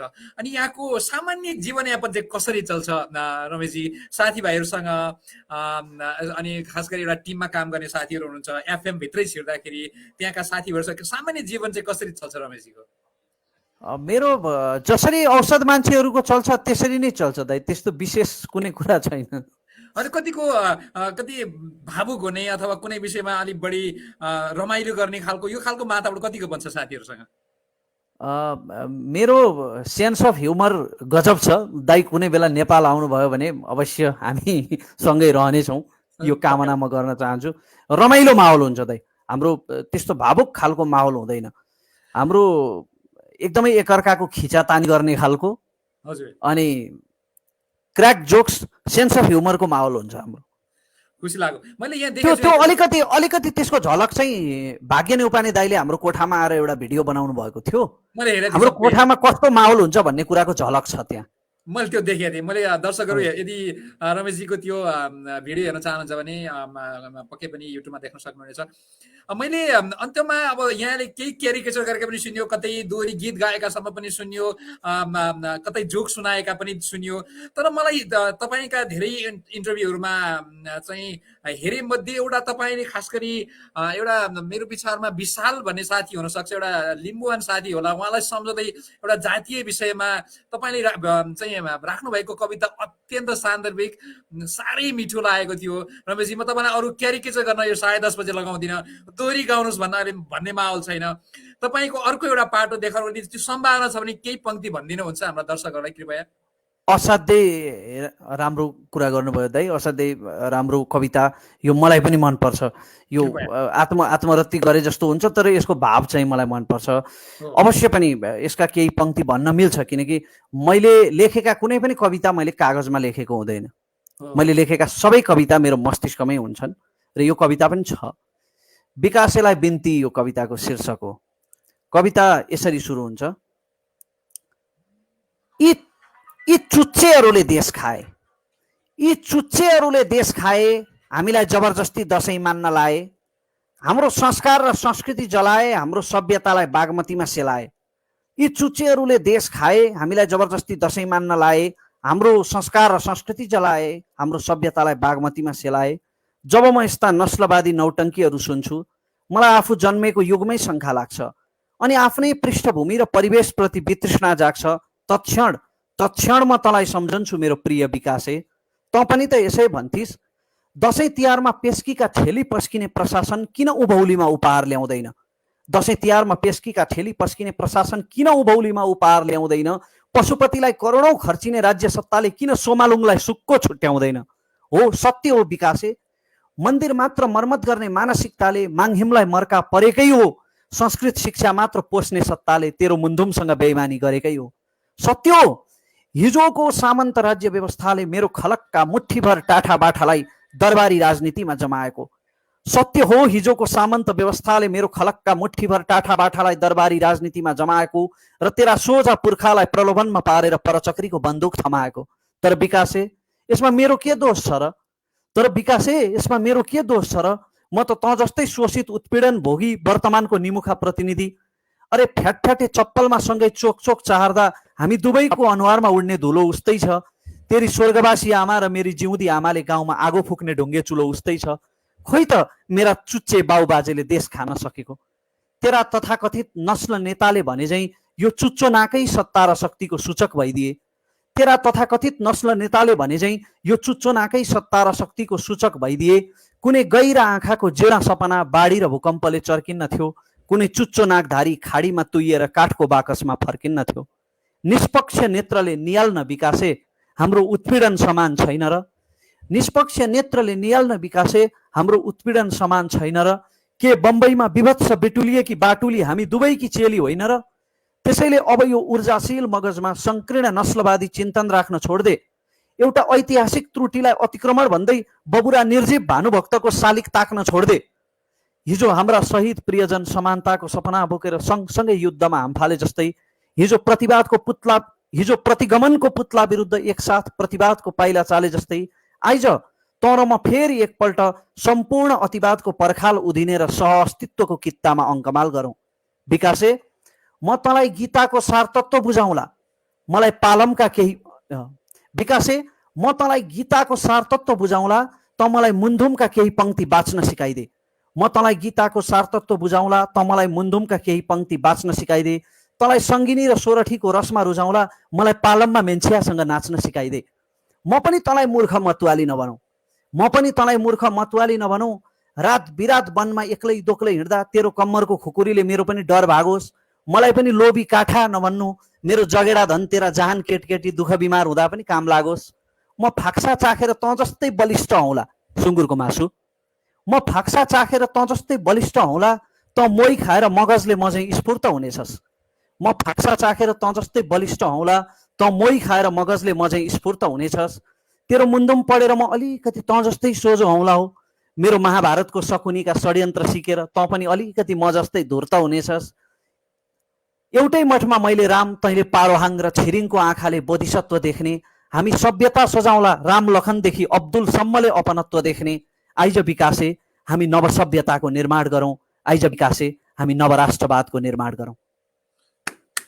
अत्यन्त उत्कृष्ट कविता रमेशजी, अत्यन्त उत्कृष्ट कविता। Thank you so much. अब यो कविता चाहिँ म अस्ति अत्यन्तै ठुलो अपराध यो गरेर नेपालको झन्डा जलाउनेहरूको र उनीहरूलाई समर्थन गर्नेहरूको चेतनामा अलिकति घाम लागोस् भनेर समर्पित गर्न चाहन्छु। धन्यवाद रमेशजी। पक्कै पनि त्यहाँसम्म यो काहीँ न काहीँबाट पुग्नेछ। म यो बिचमा दर्शकहरूले राख्नुभएका केही कमेन्टहरूलाई सरस्वती पढ्न चाहन्छु छोटकरीमा। मीना तिवारी अधिकारीले फ्यान अफ रमेश प्रसाई भन्नुभएको छ। त्यसै गरी शम्भु कटवालले ग्रेट इन्टरेक्सन वाचिङ यु भन्नुभएको छ। त्यस पछाडि द हाल एचआरले वाउ रमेश प्रसाई भन्नुभएको छ। त्यसपछि शम्भु कटवालले ग्रेट रमेशजी आम फ्यान अफ रमेश भन्नुभएको छ। त्यसपछि नानुमैया खत्रीले नमस्कार भन्नुभएको छ। मिलन गुरुङले बेस्ट विशेष भन्नुभएको छ। त्यसै गरी प्रकाश भट्टराईले very good person Ramesh sir भन्नुभएको छ। त्यसै गरी पुष्प हमालले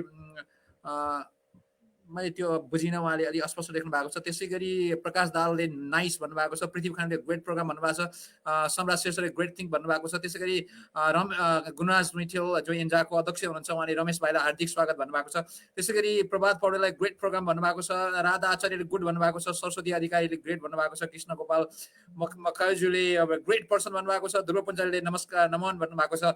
त्यसै गरी टिका जोशी मोतेरे दुवैजना ताप्लेजुङको दायाँलाई सलाम भन्नुभएको छ हामी दुवैजनालाई। त्यसै गरी बालकृष्ण कार्कीले तपाईँ पनि ताप्लेजुङको हो र? म ताप्लेजुङको रमेशजी। गाउँ कता हो तपाईँको? मलाई फेरि ताप्लेजुङ खेबाङ गाउँको म एकदमै ताप्लेजुङको पनि माथि सबभन्दा अन्तिमतिरको रमेशजी। असाध्यै खुसी लाग्यो दाइ। मेरो फाकुम्बा नुम्लोको हो। मैले बुझेँ त्यो रमेशजी। हजुर त्यसै गरी सुरेन्द्र दाहालले नमस्कार भन्नुभएको छ, बालकृष्ण कार्ले ग्रेट पिपल भन्नुभएको छ, रमेश गौतमले जय होस् भन्नुभएको छ, दिपेन्द्र प्रसाईले कङ्ग्रेचुलेसन बोथ अफ यू भन्नुभएको छ। त्यसै गरी किशन कार्कीले बुटौलदेखि हेरेको छु, नसुती अर्जुन दाहाल सर अनि रमेश प्रसाई दुवैलाई नमस्कार। दाहाल सर नुनचिनी पानी अलिक लामो भयो सर, जीवन जल अमेरिका राखिदिनु भए राम्रो हुन्थ्यो भन्नुभएको छ, धन्यवाद। त्यसै गरी नीलकण्ठ सुवेदीले हजुरलाई स्वागत भन्नुभएको छ, हार्दिक नमन भन्नुभएको छ।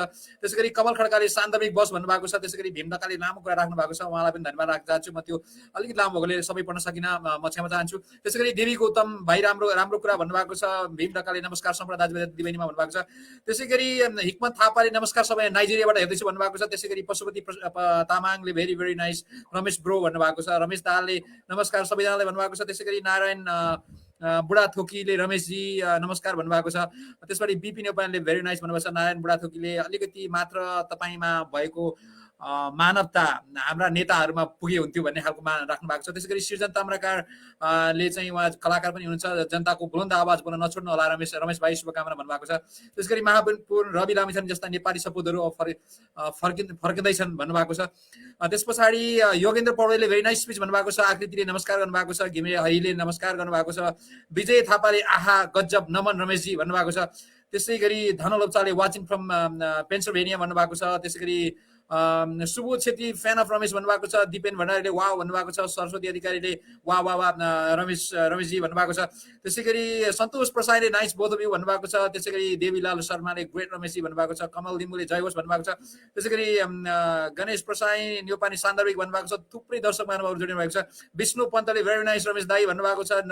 निरवालाले जय होस् भन्नुभएको छ। अरू बाँकीतिर म जान सकिनँ।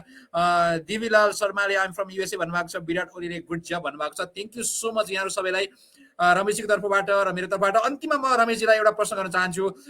मैले यहाँलाई यस्तो मौका पाएँ, अहिले निकै भाग्यमानी यस्ता एउटा अन्तर्वार्ताकारहरूमा परेको छु रमेशजीलाई कुरा गर्ने। अब रमेशजीकै कार्यक्रममा थुप्रै नेताहरू अथवा सामाजिक अभियन्ताहरू अथवा तपाईँको आफ्नो प्याट्रनमा एउटा जुन कार्यक्रम आउँदैछ त्यसको बारेमा अलिकति हाम्रा दर्शकहरूलाई बताइदिनुहोस् न। हामी विदेशका मान्छेहरू पनि कसरी त्यहाँ जोडिन सक्छौँ, नेपालकै मान्छेहरू पनि, त्यो पुरै त कन्सेप्ट यहाँले अहिले खुलासा गर्न नमिल्ला, अलिकति त्यसको आउटलाइन बताइदिनुहोस् न तपाईँको आउने कार्यक्रमको। सरप्राइज डिस्क्लोज नगरिकन भनौँ भने यो कार्यक्रममा प्रत्येक चाहिँ श्रोता दर्शकको पनि प्रश्न राख्ने स्थान रहन्छ। हामी अग्रिम एनाउन्स गर्छौँ हामी फलानुलाई बोलाउँदैछौँ भनेर। हजुर। र मेरो अन्तर्वार्तामा दुईटा कुराहरू, दुईटा विशेषताहरू चाहिँ अवश्य हुनेछन्। पहिलो कुरा त म अन्तर्वार्ता दाइले जस्तो यसरी लिबरल भएर गर्दिनँ। मेरो अन्तर्वार्ता यति उदार हुनेवाला छैन। र अर्को कुरा चाहिँ के भने मेरो अन्तर्वार्ता चाहिँ पूर्वाग्रहको लागि अथवा टिआरपीको लागि लक्षित हुँदैन। मेरो अन्तर्वार्ता कसैलाई जुधाउनका लागि हुँदैन, कुनै पनि समस्याको समाधान जुराउनका लागि हुन्छ। त्यो अन्तर्वार्ता निष्कर्षमा पुग्नुपर्छ। अहिले हाम्रा अन्तर्वार्ताहरू हाम्रो देशमा भइरहेका धेरै जसो टक सोहरू चाहिँ बिना कुनै निष्कर्ष र बिना कुनै सन्देश सकिएको पाउँछौँ हामी। अलिकति यसमा थप प्रश्न राख्दाखेरि म पनि अलिकति कडा स्वभावकै मान्छे हो, म अलिकति हाँस्य व्यङ्ग्य विधाको मान्छे पनि हो। तर अलिकति कडा हुँदाखेरि गेस्टहरू अतिथि पाउन गाह्रो हुन्छ कि अतिथि आउने भन्दा नि भाग्ने डर हुन्छ कि भन्ने लाग्दैन रमेशजी? होइन, यस्तो हुन्छ, तपाईँले व्यक्तिगत रूपमा खुइल्याउनतिर लक्षित हुनुभयो भने चाहिँ अतिथि भाग्ने सम्भावना रहन्छ। हजुर। तर तपाईँले तथ्यमा टेकेर प्रश्न गर्दै हुनुहुन्छ भने तथ्यबाट त कहाँ स्किप गर्न, तपाईँको एउटा कार्यक्रमबाट स्किप गरे पनि त्यो प्रश्नले चाहिँ उसलाई पछ्याइरहन्छ के। त्यसकारण मेरो चाहिँ अन्तर्वार्ता, मेरो जुन कार्यक्रम, मेरो जुन टक सो नेसनल टेलिभिजनमा आउनेवाला छ, कुन च्यानलमा आउँछ त्यो अहिलेसम्म पनि स्पष्ट भइसकेको छैन। यद्यपि 2-3वटा च्यानलमा कुरा हुँदैछ। जुन च्यानलबाट आउँछ त्यो अन्तर्वार्ताले तपाईँलाई आजसम्म तपाईँले हेरेका अन्तर्वार्ताहरूले भन्दा फरक कुनै पनि समस्याको समाधान र निष्कर्ष दिने लक्ष्य लिएर आउँछ। कहिलेसम्ममा आउँछ त्यो अलिकति टेन्टेटिभ समय दिन सकिएला रमेशजी? असोज महिनाभित्रै आउँछ दाइ। ल ठिक छ, तपाईँलाई हाम्रो तर्फबाट हार्दिक शुभकामना। तपाईँको कार्यक्रम पक्कै पनि सफल हुन्छ भनेर त हामी पहिल्यै अनुमान गर्न सक्छौँ। त्यसमा पनि हाम्रो शुभकामनाले केही न केही काम गरोस्। अन्तमा सम्पूर्ण दर्शक महानुभावहरूलाई, यहाँलाई माया गर्ने देश विदेशका सम्पूर्ण महानुभावहरू, साथीहरू, इष्टमित्रहरू, दाजुभाइ दिदीबहिनीहरू, आमा बुवाहरूलाई कसरी सम्झिनुहुन्छ अन्तमा? म तपाईँहरूको यो शुभेच्छाको ऋण मैले जीवनभरि तिरेर सक्दिनँ। यो मैले जीवनभरि तिरेर नसक्ने ऋण जुन तपाईँले मलाई लगाउनु भएको छ, मलाई माया गरेर, प्रेम गरेर, म प्रति स्नेह दर्शाएर, यसको लागि म तपाईँलाई हृदयदेखि नै नमन गर्न चाहन्छु। र म एउटा कुरामा चाहिँ तपाईँलाई विश्वास दिलाउन चाहन्छु। तपाईँले विश्वका विभिन्न कुना काप्चाहरूमा रहेर तपाईँले म प्रति जुन समर्थन, जुन स्नेह दर्शाउनु भएको छ, मबाट जीवनमा कहिल्यै त्यस्तो केही हुने छैन जसको कारणले गर्दा तपाईँलाई आफूले गरेको यो स्नेहप्रति, यो समर्थनप्रति पश्चाताप होस्। म तपाईँलाई आफूले गरेको यो समर्थनप्रति कति गौरव दिलाउन सक्छु त्यो त भाग्यको विधाताको हातमा छ। म आफ्नो तर्फबाट पुरै त्यसको प्रयत्न गर्छु, तर तपाईँलाई पश्चाताप चाहिँ कहिल्यै हुने छैन, यो म विश्वास दिलाउन चाहन्छु। ल दर्शक महानुभावहरू, यहाँभन्दा बढी रमेश प्रसाईबाट अहिले खासै आशा गर्नु पनि जरुरी छैन। त्यो नै हाम्रो लागि पर्याप्त छ। यति भन्दै आजको हाम्रो भेटघाटबाट म बिदा हुन चाहन्छु र आजको हाम्रो भेटघाटलाई सफल पारिदिनको लागि सहयोग गरिदिनु हुने मेरा प्रिय मित्र सन्तोष प्रसाईलाई म सम्झिन चाहन्छु, धन्यवाद ज्ञापन गर्न चाहन्छु। र प्राविधिक रूपमा ज्ञानु श्रेष्ठ जसले मलाई निरन्तर हरेक कार्यक्रममा साथ दिइरहनु भएको छ, ज्ञानु सरलाई पनि म हार्दिक नमन गर्न चाहन्छु। र एउटा एउटा एउटा कुरा दाइ, एउटा मैले बिचमा कुरा काटेँ, क्षमा गर्नु होला। मैले एउटा कुरा अन्तिममा भन्न छुटाएँ। एउटा कुरा कृपया अन्तिममा म आदरणीय हाम्रो सन्तोष प्रसाई दाई जो नर्थ भर्जिनियामा बस्नुहुन्छ, हो उहाँलाई म हृदयदेखि नै धन्यवाद दिन चाहन्छु, यो अर्थमा कि उहाँले मलाई अर्जुन दाईसँग सम्पर्क गराउनु भयो र तपाईँको टिमप्रति त मैले अघि नै कृतज्ञता ज्ञापन गरिसकेँ। हजुर सन्तोष दाईलाई म हृदयदेखि नै धन्यवाद दिन चाहन्छु। सन्तोष दाईको कारणले गर्दा आज हामी यहाँ जोडियौँ, यो अन्तर्वार्ता सफल भयो, यति भन्न चाहन्छु। धन्यवाद। यति भन्दै आज बिदा हुन चाहन्छु र यो सौभाग्यको लागि म आफू पनि खुसी हुँदै फेरि अर्को हप्ता अर्का विशेष अतिथि लिएर आउने प्रयास गर्नेछु। दर्शक महानुभावहरू, रमेशजीलाई सधैँ माया गरे जस्तै हामीलाई पनि साथ दिनुहोला। यहाँहरू सबैको दिन, साँझ, रात शुभ रहोस्। नमस्ते। दिली